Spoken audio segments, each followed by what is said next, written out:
What if I told you that the most dangerous man in Chicago wept on Christmas Eve?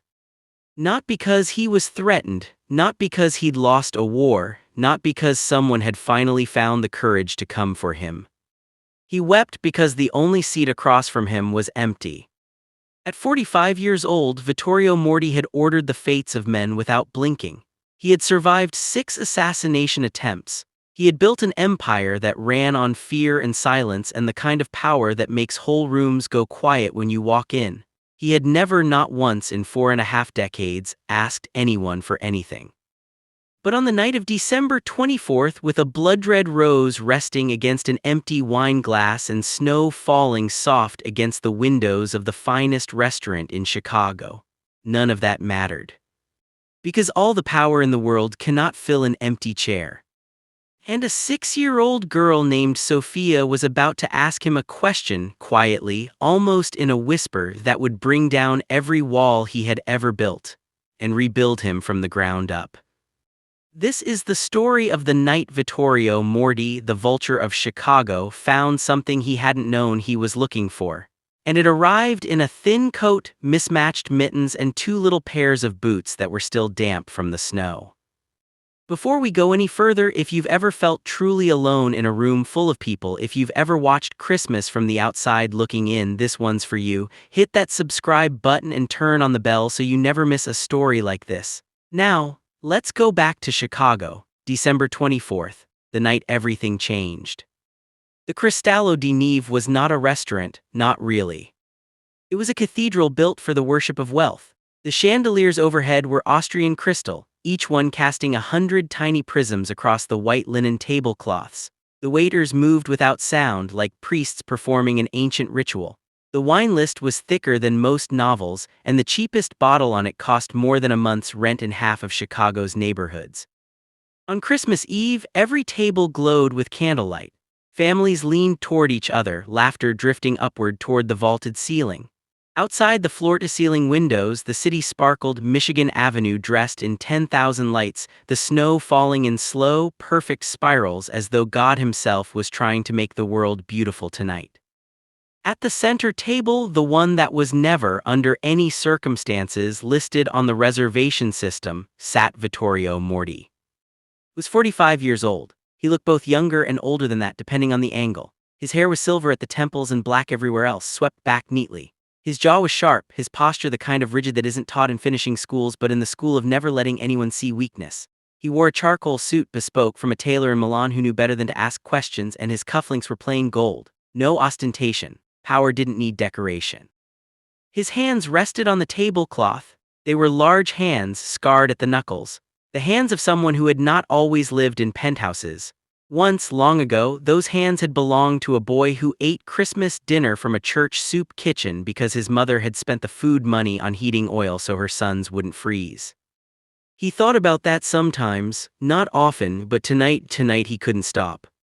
Across from him was an empty chair. The restaurant staff had set it formally, the way they always did for Signor Moretti's guest. White napkin folded into a swan, wine glass polished to transparency. A single blood-red rose rested against the water goblet. Vittorio had ordered it himself, a habit from better years. 2 weeks ago, his younger brother, Marco, had been buried in the rain. It had not been a dramatic death. No car bombs, no shootings in the street, those were the deaths of movies. Marco had died of a heart attack at 51, alone in his apartment on a Tuesday afternoon, and no one had found him for 2 days. 2 days. The only family Vittorio had left in the world, and he had laid on the floor of his kitchen for 2 days while Vittorio sat in board meetings signing documents. He had not cried at the funeral. He had stood in the rain in his overcoat, accepting condolences from men who feared him, and he had felt nothing, or rather, he had felt something so large that it had no name, and it simply sat in his chest like a stone. He had sent his security detail away tonight. He had told his driver to take the evening off. He had come here alone, to the restaurant where he and Marco used to have dinner every Christmas Eve, a tradition they'd kept for 20 years, ever since the first year the business had become successful enough to afford a place like this. The rose was for Marco. The empty chair was for Marco. And the vintage Barolo, untouched in its glass, was, well, Vittorio didn't know what that was for, maybe for the version of himself that used to exist. The one who believed that if you built enough walls and accumulated enough power, loneliness was something that happened to other people. "Your appetizer, Signor Morty," the waiter said quietly, placing a small plate before him with the reverence of someone defusing a bomb. "Thank you, Angelo," Vittorio said. His voice was low and even. He'd been told it was a voice that made ceilings feel lower. He looked at the food. He looked at the empty chair. He looked at the families around him, a grandfather teaching his grandson how to use a fish fork, a couple feeding each other bites of something chocolate, 3 generations of a family who kept reaching across the table to squeeze each other's hands. He was the most powerful man in the room. He was completely invisible. He was about to call for his check. He couldn't eat, he realized. Couldn't sit here another minute under the weight of all this warmth that wasn't his when the oak doors at the front of the restaurant swung open and let in the cold. The blast of winter air was sharp enough that 3 nearby tables glanced toward the entrance. "I'm sorry, ma'am, we are strictly reservation only tonight," the maitre d', a thin man named Beaumont who had built his entire identity on the architecture of his condescension, spoke in the careful tone of someone who believed they were doing the city a service by keeping the wrong people out. "And there is a dress code." "Please," the woman's voice was not the voice of someone who was used to begging. It was the voice of someone who had tried everything else first and this was the last option. "My car broke down 3 blocks away. It is -10 degrees outside. My daughters we're not asking for dinner, we just need to sit somewhere warm, maybe just a bowl of soup. I'll pay for the soup." Vittorio did not look up immediately. He had learned, over decades, to absorb a room through peripheral awareness, but something in her voice made him turn. She was perhaps 30, maybe 32.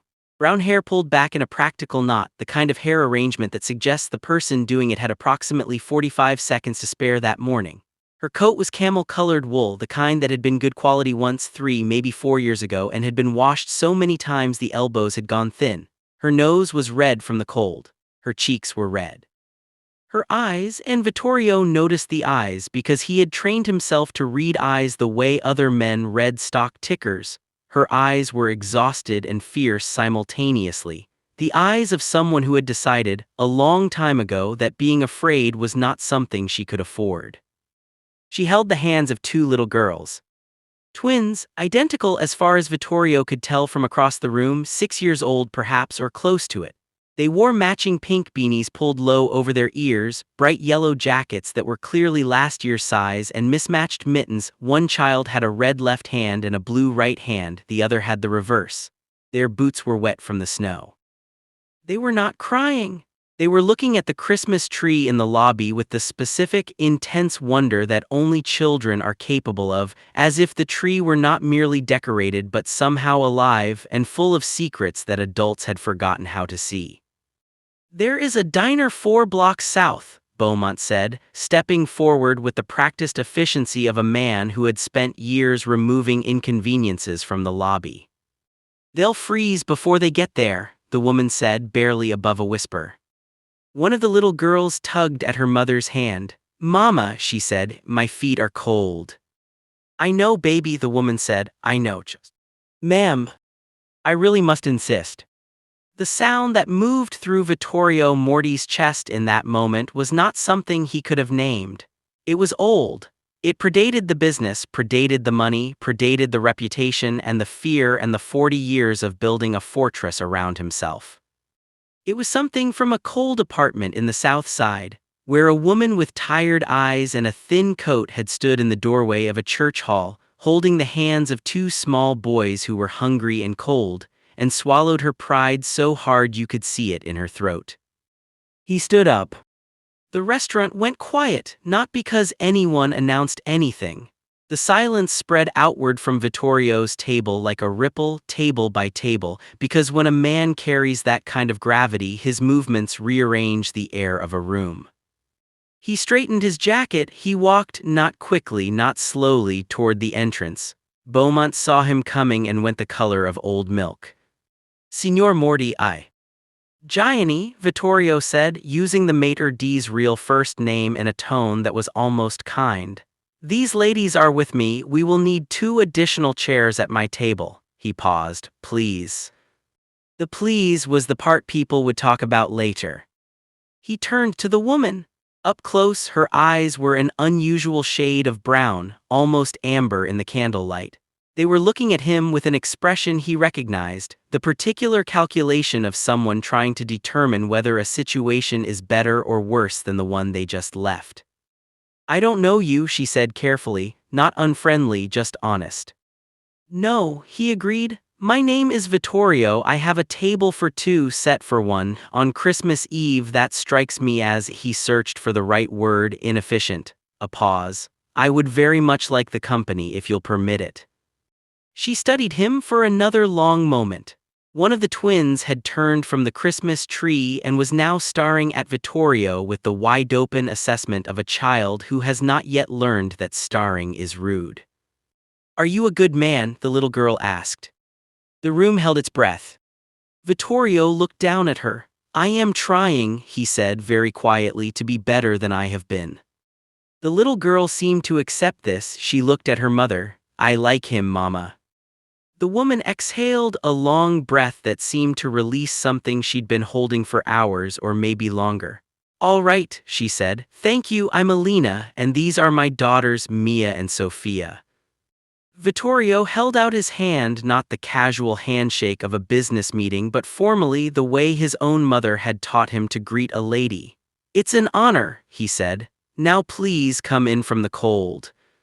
The staff reset the table with the quiet efficiency of people who understood that something unusual was happening and were trying not to stare. 2 child-sized chairs appeared. A coloring page and a small box of crayons materialized beside each place setting. The restaurant kept them for the rare occasion when families with children booked, and tonight the staff had retrieved them without being asked.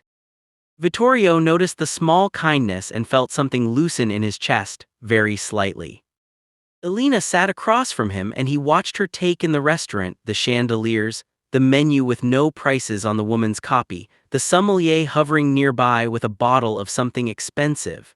He watched her recalculate every assumption she'd made about what this dinner would cost, and he watched her decide visibly not to say anything about it. My car is on Wabash, she said finally. The engine just stopped. I called AAA, but they said it would be 2 hours. I was trying to get the girls somewhere warm. She paused. We were supposed to be at my sister's house, in Evanston. I'll have someone see to the car, Vittorio said simply, as though this were a minor logistical detail. You don't have to. It's done. He said it without weight, without the kind of authority that demands gratitude, just done. He took out his phone, sent a single text, and set it face down on the table. Mia, he could already tell the twins apart. Mia was the talker, Sofia was the watcher, had been studying the menu with great seriousness. There are no pictures, she announced. No, Vittorio agreed, there are not. How do you know what it tastes like? He thought about this genuinely. You have to trust the description or you have to ask someone who knows. Do you know? I've been coming here for 20 years, I know every dish. Mia set the menu down with the decisive energy of someone who has arrived at a conclusion. Then you choose for us. Alina started to object. Mia, we can't ask him to. She's right, Vittorio said, and a ghost of something appeared at the corner of his mouth that might, in different circumstances, have been a smile. That's the correct approach. When you're somewhere new and someone knows the territory, you defer to local expertise. He looked at the girls. Can I ask you one question first? Do you like sweet things or savory things? Both, said Mia immediately. Sofia, Vittorio asked. The quieter twin looked up from her coloring page. I like pasta, she said shyly. Then we are in agreement, Vittorio said, and he ordered not ostentatiously, not to impress, but carefully, the way someone orders for people they want to actually enjoy the meal. A light pasta for the girls, warm bread, hot chocolate that the kitchen made with real Belgian chocolate and steamed milk. For Alina, the branzino. For himself, he found he was ordering something too, which surprised him, because an hour ago he hadn't been able to imagine eating. When the waiter left, the 4 of them existed in a brief, gentle quiet. You have sad eyes, Sophia said suddenly, still coloring, not looking up. Sophia, Alina said. It's all right, Vittorio said. He looked at the child. You're very observant. Mama says I notice things. Sophia looked up then, direct as a small, very certain compass needle. Did someone you love go away? The question arrived in Vittorio's chest like a key in a lock. He was quiet for a moment. Around them, the restaurant continued its warm performance of Christmas music filtered through hidden speakers. Someone laughed at a nearby table. A child squealed about something delightful. Yes, Vittorio said, my brother 2 weeks ago. Sophia nodded gravely. She tore a piece of bread from the basket the waiter had just placed on the table and held it out to Vittorio. Here, she said. He took it without asking why. Thank you, Sophia. Bread helps, she said with complete confidence and went back to her coloring. Alina was watching him. I'm sorry about your brother, she said, not the automatic condolence of a stranger, something quieter and more real than that. I'm sorry you were left out in the cold tonight, he replied. It hasn't been the easiest December, she said it lightly, but her hands, wrapped around the warm mug of tea the waiter had brought without being asked, told a different story. Tell me, Vittorio said, and something in his voice, the genuine weight of it, the absence of any agenda, made her do exactly that. Alina Vasquez had been a pediatric nurse for 9 years. She'd worked at Mercy Hospital downtown, the night shift, because night shift paid 40 cents more per hour, and 40 cents per hour across a 40-hour week was not nothing when you were doing the math that Alina did every month. Her husband Daniel had died 18 months ago. Not dramatically, no accident, no sudden tragedy, a diagnosis in April and then 8 months of fighting something that couldn't be fought, and then November. The girls had just turned 5. They didn't fully understand it yet, and somehow that was both easier and harder than if they had. She kept working. She had no choice, and anyway the work helped. It gave her a shape for her days when everything else had become formless. Her mother watched the girls during the day, but her mother was 71 and her hip was bad, and the arrangements were held together with love and scheduling genius and the specific desperation of someone who cannot afford for any variable to change. 3 weeks ago the engine light had come on in her car. She'd been meaning to deal with it. She hadn't dealt with it. And tonight, on the way to her sister's house for Christmas Eve, the car had simply stopped existing as a functioning vehicle somewhere on Wabash Avenue, in the middle of a blizzard with 2 6-year-olds in car seats and a temperature that the radio was calling life-threatening. She'd gotten the girls out of the car, she'd bundled them as best she could. She'd started walking toward lights, toward warmth. And the first lights she'd found, the first door that wasn't a bar, had been the Cristallo di Neve. I knew they'd say no, she told Vittorio. I knew it when I walked up, but I thought if I could just get them inside for 20 minutes until AAA came. You were right to try, Vittorio said. He said it without sentimentality, just as a statement of fact.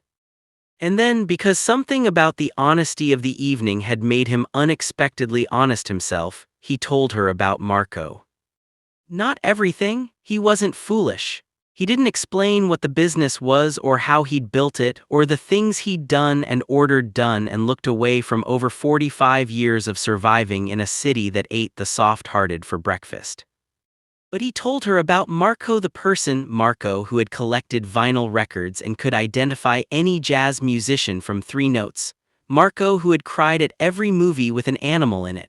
Marco who had once driven 4 hours in a snowstorm to deliver a birthday cake to their mother because he'd forgotten to order it shipped. Marco who was supposed to be sitting in that chair right now, arguing with Vittorio about which of them had the better palate for wine. We used to fight about everything, Vittorio said, and then we'd eat and drink, and by dessert it didn't matter. He paused. I don't know what to do with Christmas now that I have no one to fight with. I know what you mean, Alina said softly. I keep catching myself thinking of things I want to tell Daniel, and then I remember.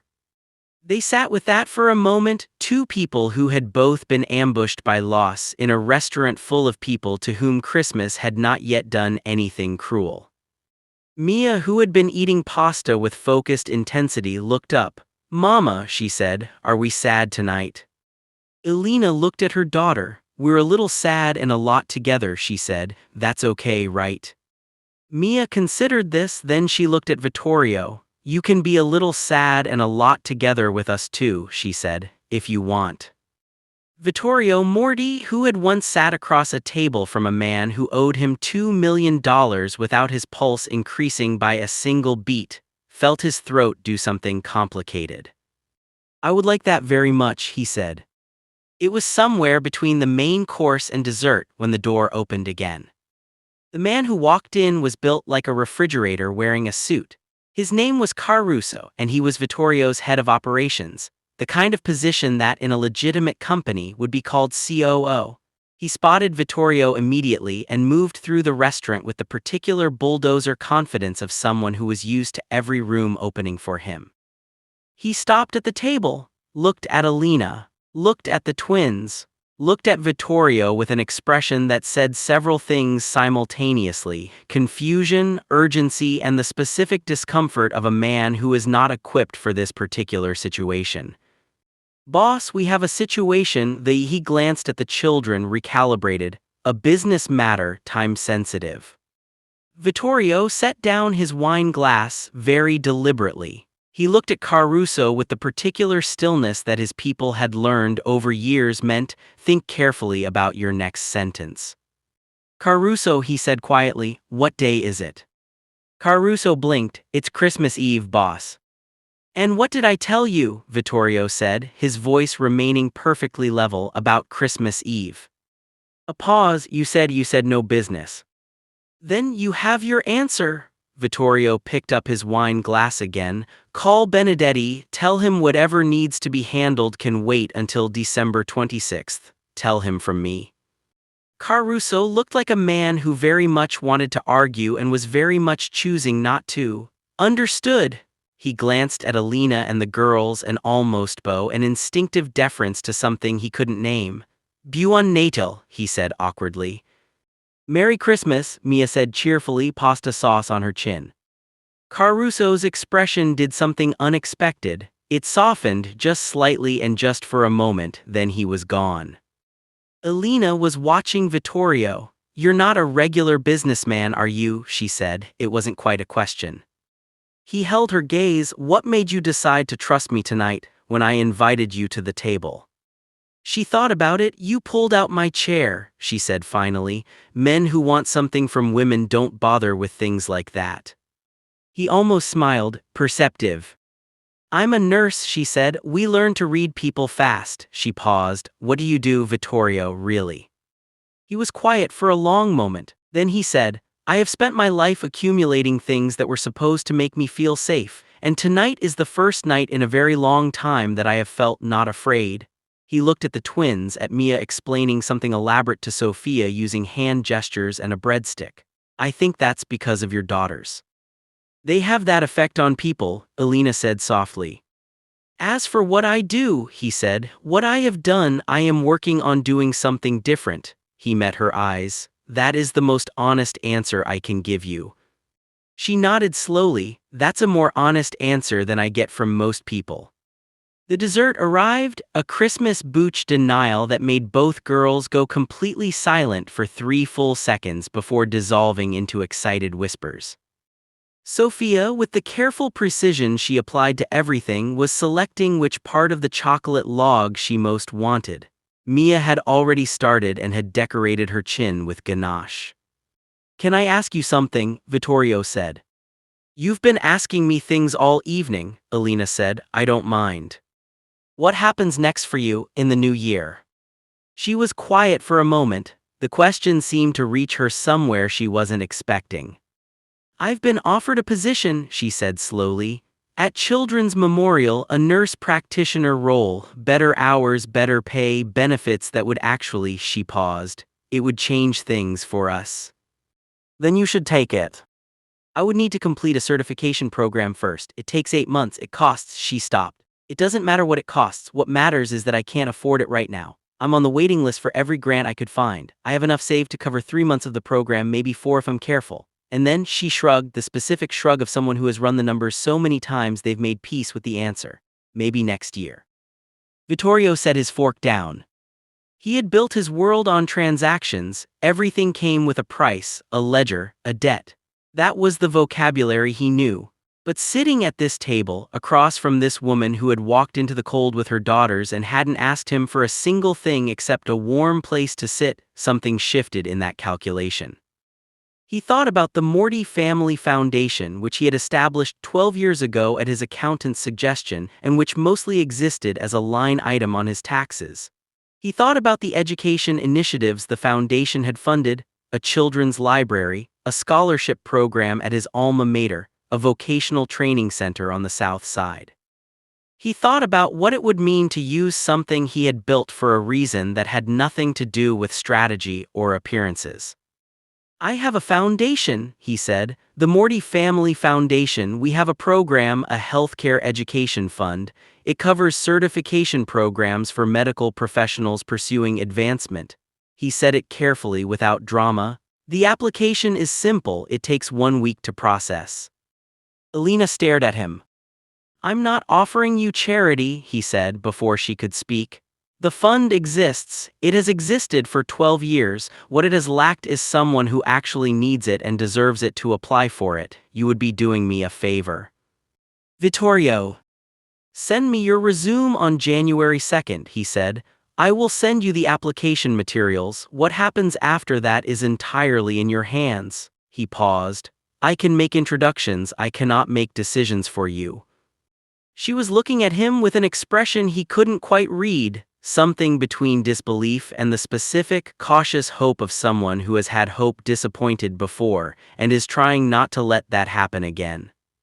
"Why?" she asked, not suspiciously, genuinely.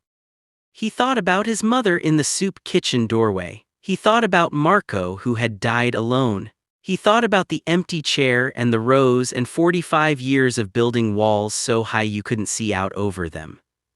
"Because I have spent a great deal of my life using power to take things away," he said. "And I find I would like to try, at least once, using it to give something back." Alina's eyes were bright. She blinked quickly, looked away, looked back. "Okay," she said, January 2nd.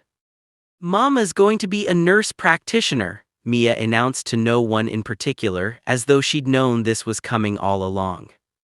Vittorio laughed. It was a real laugh, sudden and low and surprised, as if it had come from somewhere he'd forgotten existed. It changed his face entirely. Alina laughed too, and the sound of it rose and joined the general warmth of the room. It was getting late. The restaurant had begun to thin out, families departing for midnight masses, for warm homes and Christmas stockings, for the 1,000 small rituals that make up a life. Sophia, who had been quiet most of the evening, taking everything in with those wide, watchful eyes, tugged Vittorio's sleeve. He leaned down. "What is it, Sophia?" She whispered something in his ear. He went very still. "What did she say?" Mia demanded.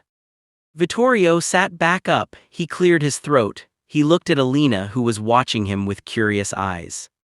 "She asked," he said slowly, "if I have anyone to open presents with tomorrow." The table was very quiet. "Do you?" Alina asked softly. "No," he said. The word was simple and without self-pity, but it landed in the room like a stone dropped into still water. The twins exchanged one of their rapid, wordless communications, the kind that only exists between people who were once the same cell. "You can come to our house," Mia said. "We have a tree." Alina began. "Mama makes special pancakes," Sophia added.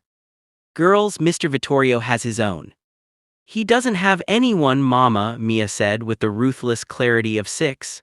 "You always say Christmas is for people, not presents." Alina looked at Vittorio. He was sitting very still, and his expression, the one that had been carefully assembled for 45 years to reveal nothing, had come apart just slightly at the edges. "It is a very small apartment," she said carefully. "And the tree is from a discount store, and it lists to one side because one of the legs is shorter than the others and I haven't had time to replace it." Alina. "Yes.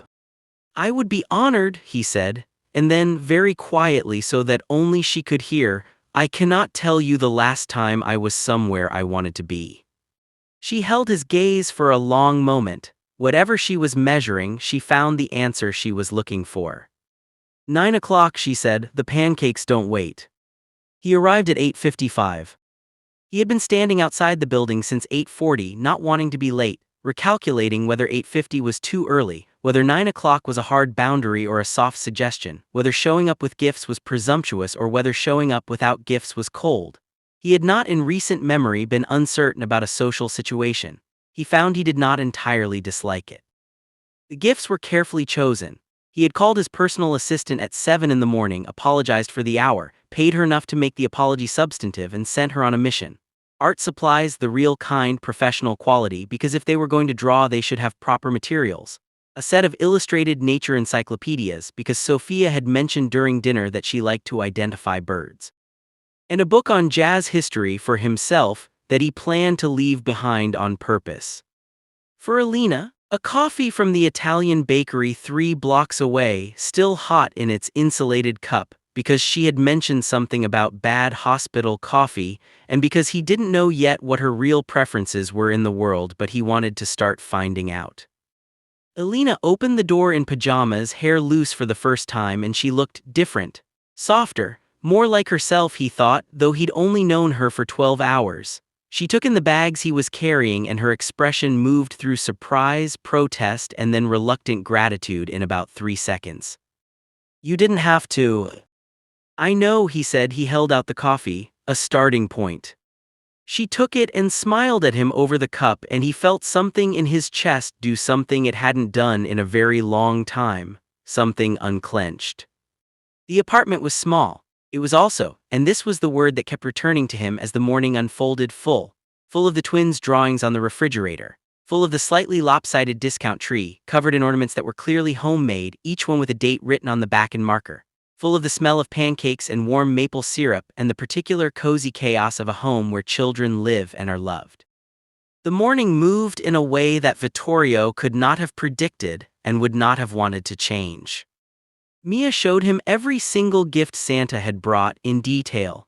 Sophia built him a block tower and explained the architectural principles involved.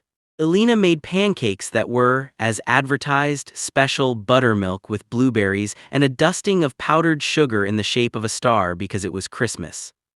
He sat at a kitchen table that was slightly too small for 4, and he ate, and he listened to the girls' chatter wash over him like warm water. And outside the window the snow was still falling and the city was quiet in the particular hush of a holiday morning, and Vittorio Moretti, the vulture of Chicago, the shadow king of the North Side, thought. So this is what it was all for. Not the money, not the power, not the fear in the eyes of men who owed him things. This, a kitchen that smelled of pancakes, a child explaining block towers, a woman across the table who looked at him like he was a person and not a position. He left at noon, and at the door he turned to the girls. Thank you for inviting me, he said. You can come back, Mia said immediately. Alina said. He can, Mia insisted. Right, Mama? Alina looked at Vittorio. Yes, she said, he can. He went back. He went back the next weekend on the pretext of helping fix the lopsided Christmas tree, which he did, and discovered that fixing a lopsided Christmas tree is not something in his existing skill set, so it remained slightly lopsided, but they added an ornament to the heavier side to compensate, which he found quietly satisfying as an engineering solution. He went back the weekend after that and the one after that. Alina returned to work in January. She submitted the application to the Moretti Family Foundation. She had insisted on completing it herself without his help, which he respected. The approval came in 8 days. She enrolled in the program in February. By March, when she studied on Sunday afternoons, he sat at the kitchen table and read the jazz book which had migrated from her bookshelf to the kitchen, which felt right, while the girls drew beside him, explaining their artwork in patient detail. By May, the girls had started calling him something. He didn't make a decision about it, and Alina didn't engineer it. It simply emerged the way most true things do, without announcement. Uncle Vito. He had never been an uncle. He found it suited him surprisingly well. By July, he had started making changes to the business. Quiet changes, structural ones, a long process that would take years and that he undertook not with the urgency of a man trying to outrun his past, but with the steadiness of one who has decided to become someone his family could be proud of. Alina knew more than he told her and less than he feared she'd find out, and she looked at him the way she had that first night, measuring something in his eyes, and continued to find what she needed there. By October, he had his own key to the apartment. He didn't use it unless invited. It was the having of it that mattered. And then it was December again. Alina pinned her nurse practitioner license to the wall of the new apartment, larger, in a quieter neighborhood, with a real backyard and a bedroom for the girls that had enough space for 2 small desks where they could draw. She had paid half the security deposit herself with her new salary, and this had been non-negotiable, and he had respected it completely. He stood in the doorway of the kitchen and watched her pin the license and felt something he had no name for at 45 but recognized after a year of careful study as pride. Not his pride, something better. Pride for someone else's achievement, which is a more expansive thing. "Uncle Vito," Sophia called from the living room, "come see our tree." The tree was better this year, taller, fuller, but they had kept all the homemade ornaments from the old one, and they had added new ones, including one that Mia had made specifically, a small clay disc painted gold with a V scratched into it. "That one's yours," Mia told him seriously. "Every person in our family has one." He held the small gold disc for a long moment. There was paint on the back where Mia's thumb had pressed while it was still wet. "Thank you, Mia," he said. His voice was very steady. "You can hang it anywhere you want," she told him, "but I think it should go in the middle. You're important." He hung it in the middle. That night they went to the Cristallo di Neve for Christmas Eve dinner. Not the same table, a round one near the window, large enough for 4. Beaumont, the maitre d', had clearly done the math on this situation over the past year and arrived at the conclusion that whatever was happening here was not something he should interfere with. He greeted them warmly. He brought the children's menus without being asked. At the table, Vittorio placed a small ring box beside Alina's water glass, not where she'd look first, somewhere she'd find it naturally. She found it when she reached for her glass. She picked it up, she looked at him. He was watching her with a kind of attention that has nothing to do with strategy. "Vittorio," she said. "I know who I've been," he said quietly. "And I know who I am trying to become. I can make you no promises about the past. I can only tell you that the future, every version of it I want, has you and your daughters in it." The girls were watching, Mia with her hands clasped under her chin, Sophia with the stillness of someone witnessing something significant. "Mama," Mia whispered, "say yes." Alina laughed, the kind of laugh that is also almost a cry, the kind that happens when something you've been hoping for without permission to hope arrives. She opened the box. The ring was simple, his mother's ring, reset in a new setting because some things that come from love should travel forward. "Yes," Alina said, "on one condition." "Name it." "We keep the lopsided ornament on the tree every year," she was smiling, "even when we get a proper one." "Non-negotiable," he agreed immediately. Mia threw herself across the table in a hug that was approximately 40% enthusiasm and 60% structural risk. Sophia smiled her careful smile and reached across and put her hand on Vittorio's arm the way she had that first night with the piece of bread. And the man who had once been called the Vulture, the man who had built his empire on fear and his walls on grief, sat in the warm light of a restaurant on Christmas Eve, surrounded by the people who had walked in from the cold and made him a family without asking permission, and felt something he had not felt since he was a boy in a church soup kitchen, looking up at his mother's face and finding, despite everything, that she was smiling. He felt home. Music swells, hold on the table, 4 people, warm light, a Christmas tree in the corner, snow falling outside. Voiceover slow final full. Power is a strange thing. Spend enough time accumulating it and you start to believe it's the point, that if you can just get enough of it you'll finally be safe, finally be full, finally stop running from that cold apartment where you grew up hungry. Vittorio Moretti had power. He had more of it than most people ever accumulate. And on Christmas Eve in the most expensive restaurant in Chicago, he sat alone at the table where his brother used to sit, and he understood for the first time that power had never been going to save him from the thing he was actually afraid of. Loneliness doesn't care what's in your bank account. But love, the real kind, the kind that walks in from the cold in mismatched mittens and offers you a piece of bread because bread helps, love doesn't care what's in your past. It just asks, are you trying to be better? And if you are, if you can say that honestly, even just for today, then maybe the empty chair doesn't have to stay empty forever. Maybe the wall can come down, one Christmas Eve at a time.